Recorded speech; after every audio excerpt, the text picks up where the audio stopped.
It's time to have a conversation with creatives. With Amanda and Cheryl. Welcome to Books on the Mic. Hi. Hi, Vickie. Welcome. Hi, It's so Vickie. good to see you. You too. Thank you for coming to the show today. Thanks for having me. Absolutely. For those of you that can't, who's going to see this, go to YouTube because she's wearing this beautiful pink, is it a sweater? Yeah, my mama always said I look good in pink. Yes, it's You do look good very in pink. pretty. And it's a little warmish out, but I was like, this is my favorite pink. So I put it on and turn on the fans. Oh, no, it's gorgeous. I love it. Love it, love it, love it. Thanks. You look so pretty. Okay. So, Vickie, tell us a little bit about yourself. Please introduce yourself to your audience. Well, I'm Vickie Batman, and yes, that's my real last name. I married a superhero.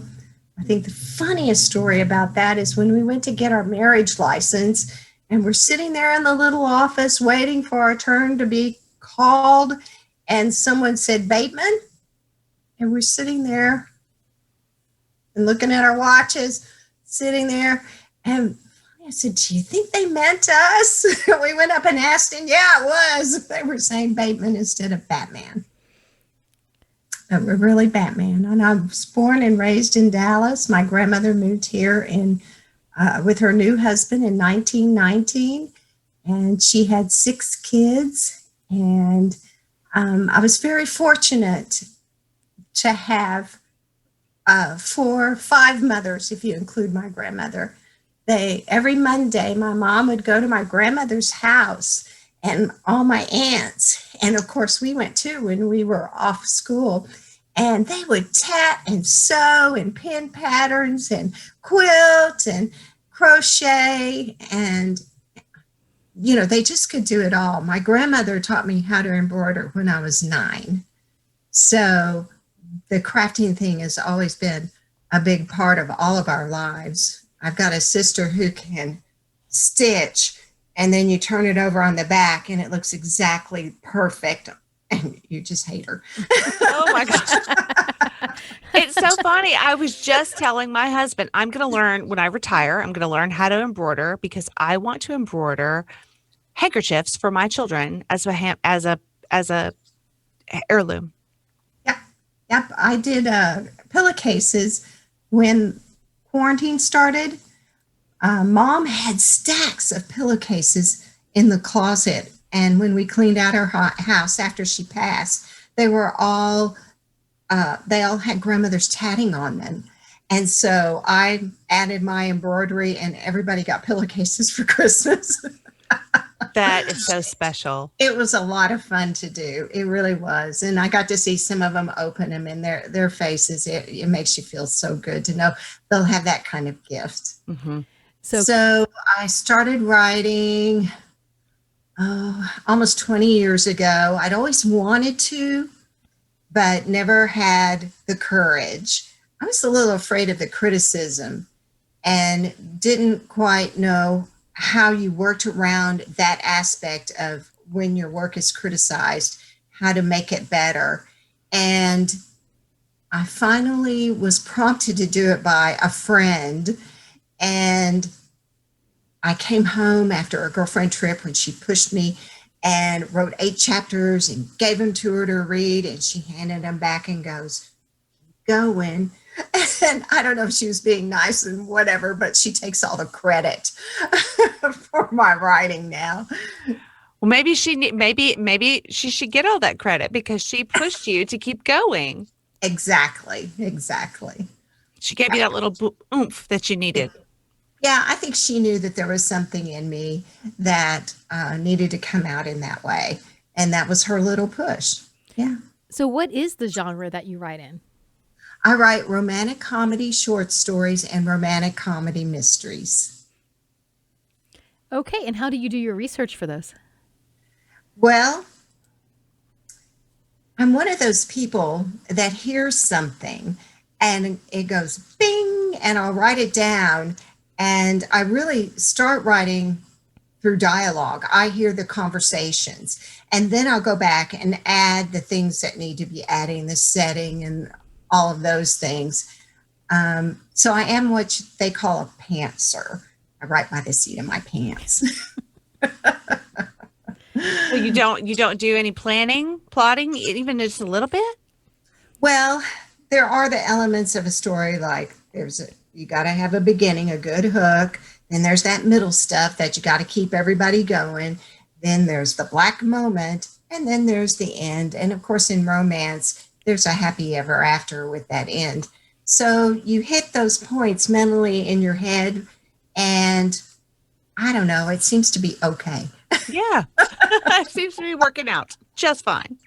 Yeah, seems to be working fine. So over the course of 20 years, how many books have you published? Mostly I've published short stories. I started out writing that book with the Friends prompt, and I got, I won, took third place in a contest with it, but I wasn't really getting anywhere with agents and editors. And then a friend of mine she and I decided we needed to be critique partners. And she passed me, I think it was 9 stories she wanted to submit to Women's World magazine. And that was like a crash course in writing short stories. So you get the rhythm of writing it. You know that you can only put it in 800 words and where you need to cut to keep the valuable part of the story. And I just started writing short stories.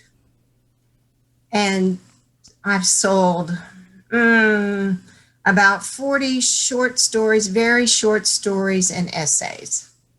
Wow, that's a lot. Thanks. Have you ever thought about compiling all of them into one book? Some of them in books. I don't have a picture of me right now with them. Here's one. These are very short stories here, Just Desserts and Other Stories. They are 11 800-word short stories. And Love then, that cover. Thanks. A friend of mine did it. Isn't she great? Yes, that's so fun. That's a that fantastic cute? cover. It's really great. Yeah. Look at the back too. She did a great job. Mhm. She did. And it helps that she's a graphic artist and knows what she's doing. And she knows my voice. She was the first person to give me a 30-page critique on my mystery. And what she told me, everything all of a sudden went bing, bing, bing. And I was able to improve it. So I was very lucky there. And then I have a series called Somerville Days and Somerville Holidays. And those are longer short stories. Okay. So which are the books that you have published in long form for our audience? Well, the mysteries would be, this is the first one, Temporarily Employed. Mm-hmm. And this is the second one, Temporarily Insane. Okay. And then this one came out in February, Temporarily Out of Luck. Once again, loving those covers. Those Thank are you. so fun. Thank you. They're from the Wild Rose Press. Okay. And I really like the boldness of the colors and that there's a consistency through them. And then we use the same fun font that my friend did with Okay. For Oh, yeah. branding. Yeah. yeah. Fonts are Exactly. important. Yes. So tell us about the Temporarily series. Well, our heroine, Hattie Cook, lost her favorite job, the job she was meant to have.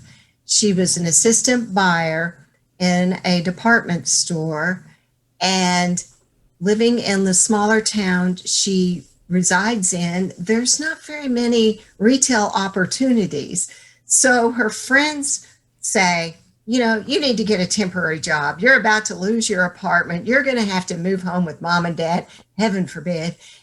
And she's a little old for that. So she takes temporary jobs, and there's all kinds of murder and mayhem that happen in those. It's a lot of fun. That sounds like a lot of fun. So I believe if I did my homework correctly, there is a little bit of a backstory as to how you got the shopping, the buyer background for your character. Is that correct? Maybe a little personal experience? Yeah, right what you know. Can you tell us a little bit about that? I was recruited out of college to be in the buyer training program for a department store here that is no longer around. And I worked as an assistant buyer in men's sportswear, which was a lot of fun. There was a lot of man things they did that you just, the only girl, you just kind of go roll your eyes. But it was a lot of fun. So yeah, I've determined though since that time, I wish I'd stuck with it so I could have been a handbag buyer because I really have an unnatural love for handbags. Now, does that translate into your stories? Do your heroines love handbags too? Of course. I was hoping you were going to say that. Oh yeah. So back to your story real quick. So your heroine is decided that she's going to take these temporary jobs so she doesn't have to move back with mom and dad because God forbid. Yeah. So then what happens? Well, in the first one, she winds up at an insurance company and there's fraud and she basically uncovers it. And unknowingly, this cop who happens to be her best friend's brother is hitting her up for information and she's not quite putting two and two together. And then when she does, it's like, holy shit, you used me. And then all hell breaks loose anyway. So that's the first one, temporarily employed. Temporarily insane, she goes to work for an accounting firm. And I kind of had to do that because my husband had been an accountant. Right, what you know. Right, what you know, exactly. And there's a girl there who's extremely jealous of everyone, and she starts murdering off all these male employees. And then in the third one, Hattie's sister is getting ready to be married, and her ex-husband is found murdered in his luxury SUV in a grocery store parking lot. And of course, we have to find out who did it because Hattie's sister can't be arrested for a murder, and her wedding's coming up. So that's about them, and they're a lot of fun. I'm laughing, and I love them. That's funny. So Amanda's having a little issue with her internet here, right? Okay, give us just a second here. Okay. No, keep going. Oh, keep going. To Okay. the hotspot. Yes. Okay, perfect. Okay. So, oh, there she goes. So anyway, this is your trilogy that you have posted with Wild Rose Press, correct? Yes. So tell me about the process. You're finding Wild Rose. What did that look like? Getting published with them. Tell me that journey. Oh, when I finally set aside writing short stories for a while, and a friend of mine said, you need to get back and get that book out there. So I began to work it, and I was very happy with what was going on with it.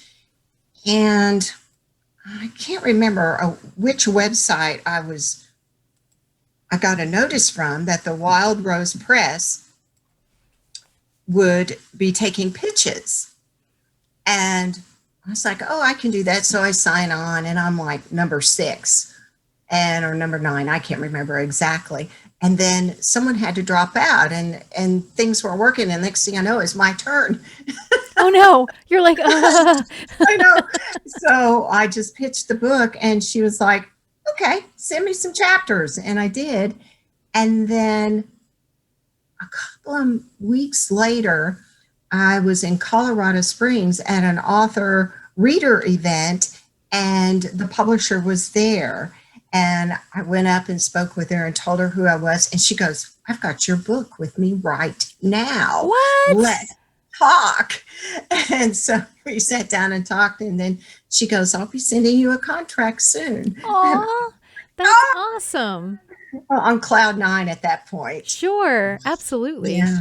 How fun. They've been really good to me. Oh, that's fantastic. I hear that they do really well with their authors. That's fantastic. So you were at a writers conference. Is that where you saw her? It was a writer-reader conference, Okay. where they have events for the readers to come in and socialize with the authors.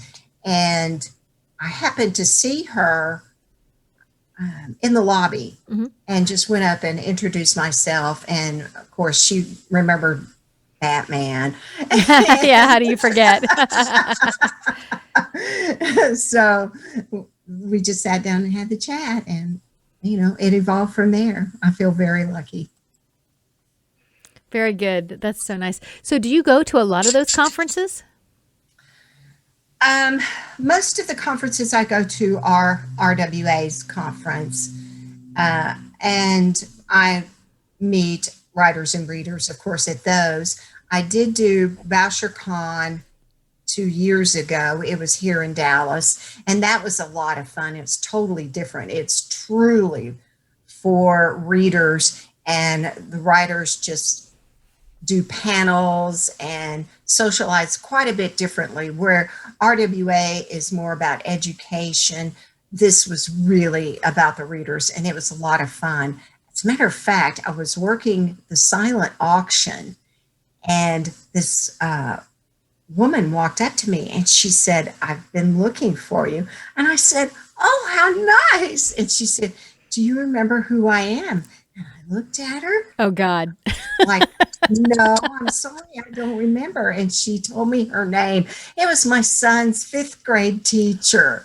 And I was like, Oh, and of course, after she left, I had to text my two friends and tell them we ran into each other. It was so fun. that's so And her sweet. sister was with her.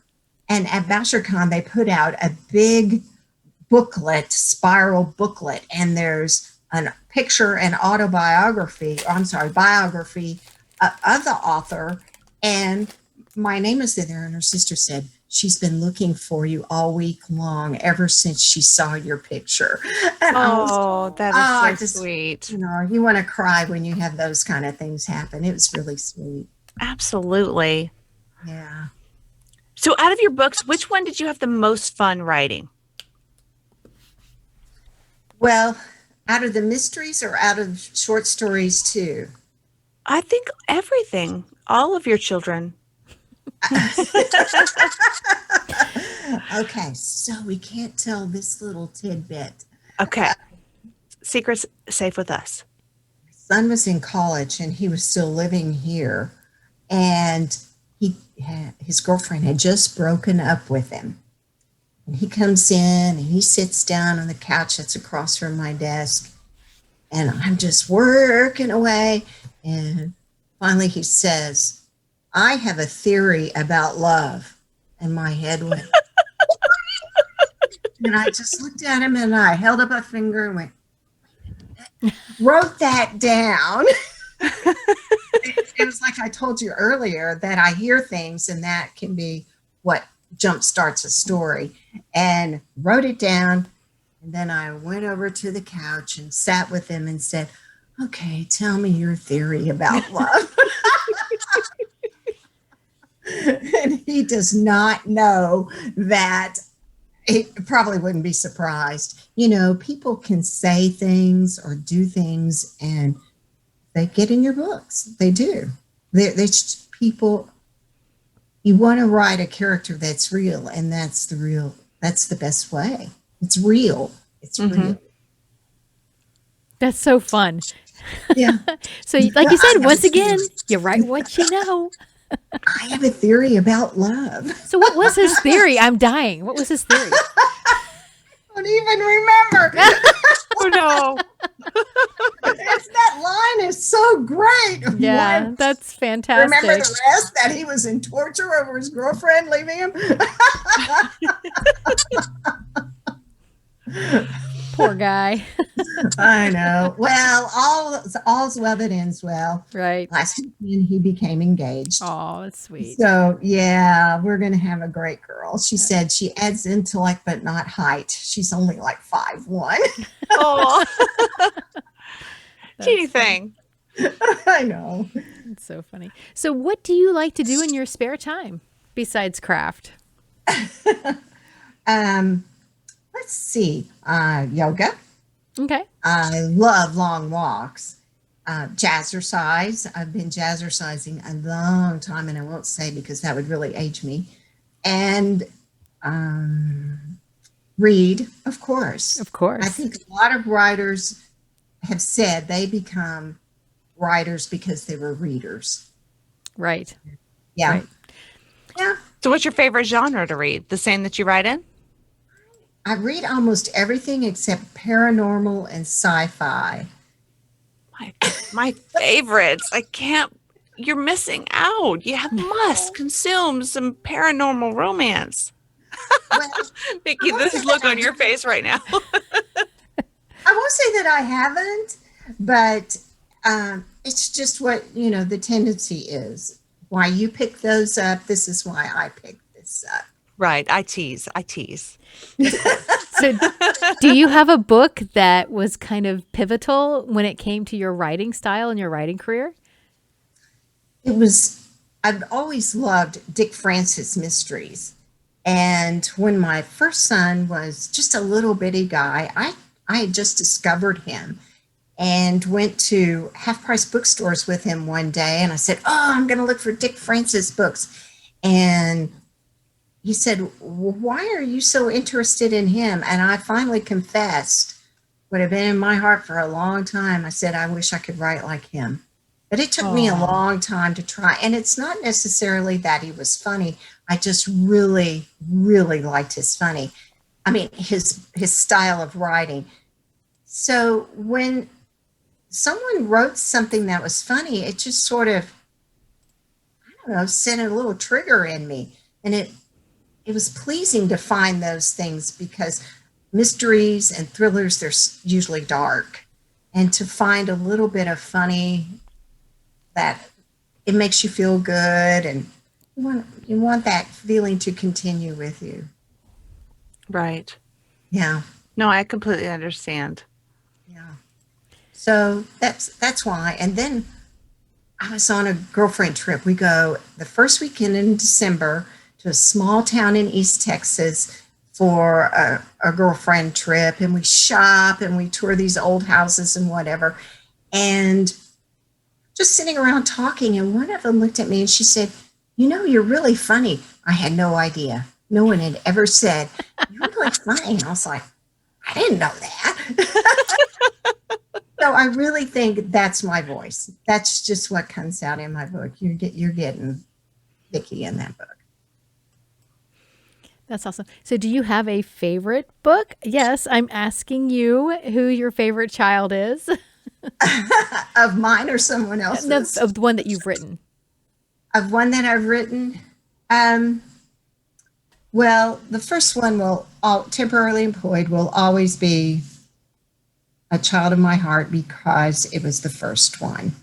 And there's just things that come with the first book, your first time to sign, your first time seeing it in print, first time to share it with friends, the first time when you get that bookmark. Although it's pretty thrilling when you get that kind of attention with your other books. So I would say that one, just because it started everything. So, do you feel like your writing style, when it comes to your books, do you feel you're more of a pantser or a plotter, or how do you? I think a pantser. You're a pantser. Okay. Yeah. Talk me through that. What does that look like for you? Well, as explained a little bit earlier, the beginning, the middle, the black moment, and the end. Everybody knows a book has to have that. So when I hear something and I put it down and I just start writing from there, and it really let the fingers flow. It just flows freely. And then if it stops, it's time to stop. And I'll go back the next day and it picks up again. I don't know. So do you have the title in mind at the front of it? Do you start out with a title, or does that sort of come to you as you're writing the book? It's been a little of all of that. It really depends. Yeah. Yeah. At first it was temporary employment. Well, that's kind of long employment. And so changed it up a little bit. And like temporarily out of luck was temporarily wed, because it's about a wedding, and Hattie takes a job working for wedding shop. So, but a friend of mine said, "How about Temporarily Out of Luck?" And I was like, I really like that. That's a catchy title. Your titles are Yeah. fantastic, which is Thank probably you. why Amanda would ask that question. It's like, so do you have the title in mind before you start writing? Another question that leads me to ask is, so yours are mystery novels, correct? Mystery novels, the short stories are romantic comedy shorts. Yeah, but on the mystery novels, do you know who your villain is, or does the villain develop as you're writing the story? I know who they are. The things that they do sometimes is surprising. So you're writing this and like, ooh, this is what he's going to do, or this is what she's going to do, and you don't have that in mind in the beginning? Sometimes. Yeah, exactly. Exactly. Especially when in Temporarily Out of Luck, the villain is very surprising. And you knew who I that love was in the that. very beginning, right? You had that in mind. I knew, but yet developing more of the character and making sure the red herrings drop in the right place and, just sussing all that out. Right. Right. Although my sister said, I figured it out. I'm sort of that person who has to figure everything out in advance. Like I call my daughter and say, "This is what's happening." She's like, "Just keep reading. And let me know if you're right." So, well, My husband says speaking of just reading, just keep reading. What are you currently reading right now? I just finished The Shoemaker's Wife by Adriana Trigiani for my book club. We're meeting via Zoom on Wednesday night, and that was a really, really good book. I seem to be attracted right now to a lot of World War II books, and it also seems to be there's a lot of World War II books out there. So that's just, what I'm reading. Yeah. So have you ever picked up a book and started reading it and you're not feeling it? Do you put it down or do you keep reading? That's a very good question. I know people that don't finish, but I usually finish because from a writer's perspective, you're looking at something that might help you not do something. Why did you want to put that down? And wishful thinking, maybe it'll work out okay. So you're one that'll power through. Like you I need power to. through. Okay. But I've read a lot of books for book club and books that had great acclaim, and you're like, ugh, when you read them, and you have to power through for book club so you can have a decent discussion. But it always seems to be the ones that were the awfulest we had the most discussion about. You I haven't know, quite figured that out. I had that with a book club. They were just, this book is awesome. It was an Oprah pick, blah, blah, blah. And I was like, I hated this book. Like, I was so triggered. I just was like, ugh. I literally didn't finish it. But that was the most not divisive, that's not the word. The most heated conversations about the book were those. Yes. And just because I didn't like the book does not mean that book was not well written. Right. And Right. yeah, absolutely. I'm like, just because I don't like this book does not mean this is a bad book. It's just not for me. I just want to figure out why somebody liked it to begin with. Right. I'm like, why do you want to be so triggered? Like, I don't want to read to be triggered. My daughter has a saying. She's like, life's too short to read bad books. And I'm like, depends on why you're reading. And sometimes you don't know when you get in there that it's going to be a bad book. Yeah. I mean, two of them, when we started our book club, they were Oprah books. And no, we didn't get a thing from them. I agree. I kind of am that way about a couple of book club book recommendations. Like, I love Reese Witherspoon, but some of her book recommendations, not a big fan. Yeah. Maybe she needs to read some fun stuff. I think so. I think we need to send her a copy or two. Yes, she needs to listen to this podcast so she can, get some more authors. Yes. Not just what her people are pitching her. Yeah. Absolutely. We've been actually kind of talking about starting a book club, haven't we, Amanda? Yes, we Books on the Mic book club. We would love to host something like that once a month. Yeah, I think it'd be fun. I think so too. Yep. There's things that I've read in book clubs that I wouldn't have gone out and picked up. And I like reading biographies, but I just never go out and pick those up. And when it's a book club pick, yeah, you gotta. That's right. Yeah, you gotta. So are you do you read just paperback, hardback? Are you a Kindle reader? Do you do audiobooks? How do you consume your books? All of the above. That's us. Reading. Yeah, if it's reading, yeah, I'm going to do it. I used to do a lot of audiobooks when I went to a workout club, a fitness club, and then I changed, and I can do paperback if I get them.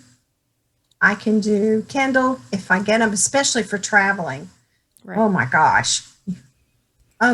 Just slip Kindle that in your purse and you can just pull it right out. Yes. No, I totally get it.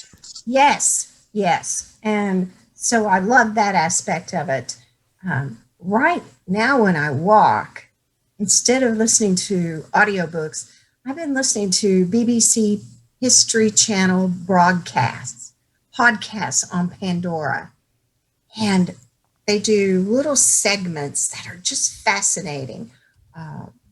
Charles Schultz, how the Walkman came to be, countries and the coups they've gone through, bits of history about World War II. And that's perfect for me for walking. And I think I needed it too. No, it's so fun. I love to play Mahjong. You love to play Mahjong. So I do. How did you get started playing Mahjong? Because that's a Chinese Right. domino game. Right. Friend in Jazzercise turned around and me one day and said, "Hey, you want to play Mahjong?" I was like, "Yeah." Did you even know what she was talking about? Yes, I did. Okay. And 10 of us came together and she taught us how to play Mahjong. And we play every week for about 3 hours. And man, I thought I would never win. I would go home. My brain was exhausted because you have to learn all the rules about how to deal and then how to play the game and how to read the card. And oh my God. But, we persevered and it's a great game and we have a lot of fun. And you still do this? You play this weekly? Yeah, I do. Do you meet at so do you usually play in public or do you meet at somebody's house or how do you usually play it? We play at different houses. Okay. Yeah. That's so fun. It is fun. It is a lot of fun. Love to have that kind of brain stimulation. It's so totally different than reading or working with your hands or whatever. Yeah, and it's a social brain stimulator as well because you're socializing as well and you're having to concentrate and everything like that. Right. What other hobbies do you have that you think your readers might find interesting? Well, besides the needlework, that is very important to me. My husband loves TV. So if I'm with him at night, I got to do something with him, Sure. And sewing is an easy thing to do. A lot of embroidery, needlepoint, that aspect of it. But you have a hobby. Don't you like to collect handbags? I do like to collect I've been waiting to ask about this, girl, because I did my homework. I'm like, she's not going to bring it up. I've got it. I was hoping you'd bring it up. So I do love handbags. And the reason I actually have handbags from high school. Wow. I've kept handbags that long. I have a lot of vintage ones because when we were first married, we didn't have a lot of money. And I went to flea markets and fairs and whatever and picked up little old handbags for $3, Mm-hmm. So kept doing that for a while. And then I would start buying on eBay and buying some nicer designer bags on eBay. And then, of course, when I started selling a book, I was like, oh, time to reward me and bought me really nice handbags. So if I read my research correctly, you used to be a coach girl And now you are a Kate Spade girl. Did I read that correct? Well, I have bought designer bags from way back. Margaret Smith, she made a fabric style of tote and used all the patterns from the 60s or whatever. I liked Enid Collins. She was the one that made the jeweled handbags. They were cigar box looking, you know? Yeah. And they were sold through Neiman Marcus. So I bought a lot of those on eBay and at antique places, both of those. And then I transitioned. I had a few Coach bags, but when I found Kate Spade, I was like, oh, there's my happy place. The reason I'm laughing so much, Vickie, is I was the same. I was a Coach girl. Like I loved Coach. Like that's all I buy. And over the years, like I accidentally looked down one day and I'm like, oh my God, I'm actually a Kate Spade girl. Like all my phone cases are Kate Spade. My glasses, my eyewear are Kate Spade. I'm just drawn to her. And did I read correctly that you actually met her? No, I didn't, but okay. I had a woman on the blog last week, an author, and she had been a handbag buyer for Lord & Taylor. Oh. And met Kate Spade. Oh, wow. Okay. So that when I was doing research, that was the lady on the blog had met her. So what did she, oh, wow. That's fascinating. Like I just love her style and just absolutely loved it. Yep. Me too. So, but I will look at any handbag. And I really look now more for a color I don't have or a style I don't have, a size I don't have. And I buy handbags, and yes, I do give some away. Some get worn out at the corners or the colors aren't so great anymore. For a while, I went through a phase of buying needlepoint handbags. Oh, right. Yeah. Yeah. I bought a lot of them from eBay or Etsy that had already been made. And, you know, nobody wants grandma's old handbag, but I did. You did. Goes with your collection. So do you have a favorite handbag? I have a couple. I have a Mary Frances handbag. She made the smaller, more evening style handbags, but this one's a little bit bigger. Black satin with the metal handle, and it has flowers all over it. I just love that bag. And then I have a vintage Nettie Rosenstein. She was the dress designer for Mamie Eisenhower, and this was a handbag she had made, and it's black patent and it's rectangular, and I like that one a lot. So it just depends. I have a red Enid Collins. It's only red leather, not the cigar box, and it has a beautiful clasp. When she did her leather, when she did clasps that were quite unique. So how fun. What a fun hobby. It's a hobby, actually. You know what I mean? Isn't it? I think they call to me like, yeah. They called to me too, but my husband might kill me. Well, the old ones, you know, it's surprising. Like I said, I've got some that I paid $3 for, and then some that I've paid a whole lot more for. I saw a vintage Dooney and Burke the other day that I wanted so badly. Oh, and I've gone to Italy a couple of times, and yeah, I've come home with, or mailed home, a box full of handbags. Oh, wow. That's great. Do you have sort of like that insert where you drop, like pick up one and put it in the other, in the new handbag? That's so funny. I do have pouches. Everybody's like, oh, I don't change all that much because all this stuff. But I have a pouch, you know, I have the little makeup pouch. I have the eyeglass pouch. I have this, and I just kind of, and then there's a few odds and ends, and that's it. Doesn't take much time. Love that. So, Vickie, is there anything that we haven't talked about today that you would love for your readers to know about you and about your books that we did not cover? Well, let me see. I had this lovely little questionnaire from you guys. And It's always it's a suggestion. It's really to help it's to help quell the nerves. oh, Not necessarily a script. I think this is so much fun though, because it can take you places where you may not think.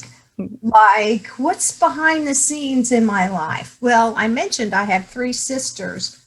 They are all blonde headed, blue eyed, and 5'4". I'm brown headed, brown eyed, and 5'8".